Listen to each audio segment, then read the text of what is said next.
हिंदू धर्मशास्त्रों में सावन महीने के शुक्ल पक्ष की एकादशी तिथि को श्रावण पुत्रदा एकादशी कहते हैं। श्रावण पुत्रदा एकादशी का व्रत संतान प्राप्ति के लिए रखा जाता है। इस दिन निर्जल व्रत रखना उत्तम माना जाता है।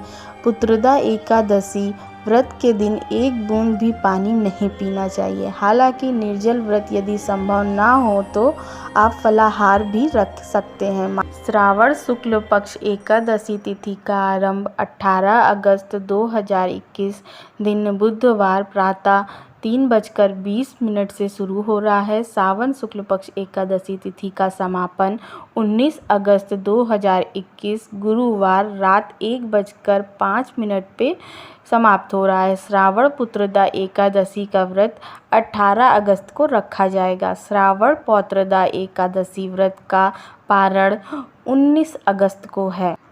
श्रावण पुत्रदा एकादशी के दिन कुछ ऐसे कार्य हैं जिनको भूल कर भी नहीं करना चाहिए। आइए जानते हैं वे नियम कौन से हैं। एकादशी व्रत के दिन व्रती को भूल कर भी चोरी नहीं करनी चाहिए। पुत्रदा एकादशी के दिन व्रत के दौरान खान पान और व्यवहार में संयम बरतना चाहिए। इस दिन व्रती को भगवान विष्णु की कृपा पाने के लिए कठोर और अप्रिय शब्दों का प्रयोग नहीं करना चाहिए और ना ही क्रोध व झूठ बोलना चाहिए। श्रावण पुत्रदा एकादशी के दिन प्रातः काल उठकर भगवान विष्णु का ध्यान करना चाहिए और शाम के समय सोना नहीं चाहिए।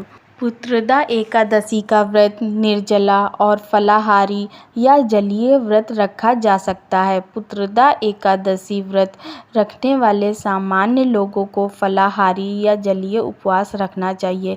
यदि आप संतान प्राप्ति की इच्छा को पूरा करने के लिए यह व्रत रखना चाहते हैं तो एकादशी व्रत के दिन भगवान कृष्ण के बाल रूप और श्री नारायण की उपासना करनी चाहिए।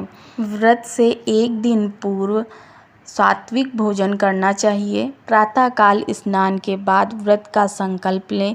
इसके बाद गंगा जल, तुलसी दल, तिल, फूल, पंचामृत से विष्णु भगवान की पूजा करें। व्रत के अगले दिन किसी ज़रूरतमंद व्यक्ति को भोजन कराएं और दान दक्षिणा देकर व्रत का पारण करें। संतान कामना के लिए इस दिन भगवान कृष्ण के बाल स्वरूप की भी पूजा की जाती है। इसके लिए प्रातःकाल पति पत्नी को संयुक्त रूप से श्री कृष्ण की उपासना करनी चाहिए।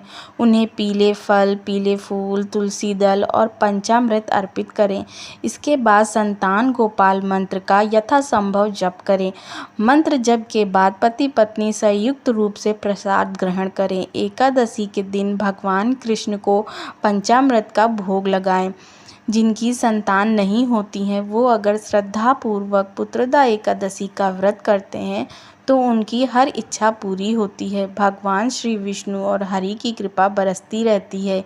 एकादशी के दिन भगवान विष्णु की पूजा, व्रत कथा, महात्म्य सुनने के साथ दान पुण्य का भी महत्व है। इस दिन पूरे समय ओम नमो भगवते वासुदेवाय मंत्र का उच्चारण करते हुए वस्त्र, चंदन, जनेऊ, गंध, अक्षत, पुष्प, धूप, दीप, नैवेद्य, पान, सुपारी चढ़ाकर करनी चाहिए। इससे श्री हरि प्रसन्न होते हैं। श्रावण पुत्रदा एकादशी व्रत कथा इस प्रकार है।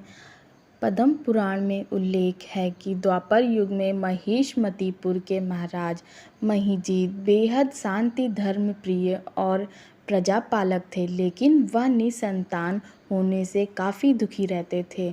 उनके शुभ चिंतकों ने उनकी चिंता महामुनि लोमेश को बताई तो उन्होंने कहा कि राजन अपने पूर्व जन्म में अत्याचारी, धनहीन वैश्य थे।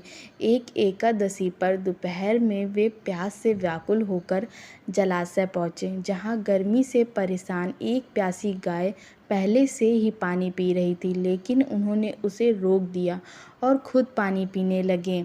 यह कृत्य एक प्रजापालक राजा के अनुसार उचित नहीं था। हालांकि अपने पूर्व जन्म के पुण्य के कारण उन्हें अगले जन्म में राजा बनने का तो मौका मिला, लेकिन गाय से मिले श्राप और पाप के कारण वह संतान विहीन हैं।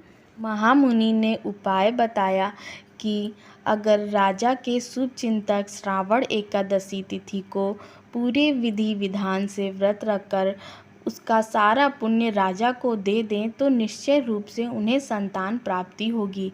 मुनि के कहे मुताबिक प्रजा के साथ साथ राजा ने भी व्रत रखा तो कुछ समय बाद रानी ने यशस्वी पुत्र को जन्म दिया। तभी से यह एकादशी श्रावण पुत्रदा एकादशी कही जाने लगी है।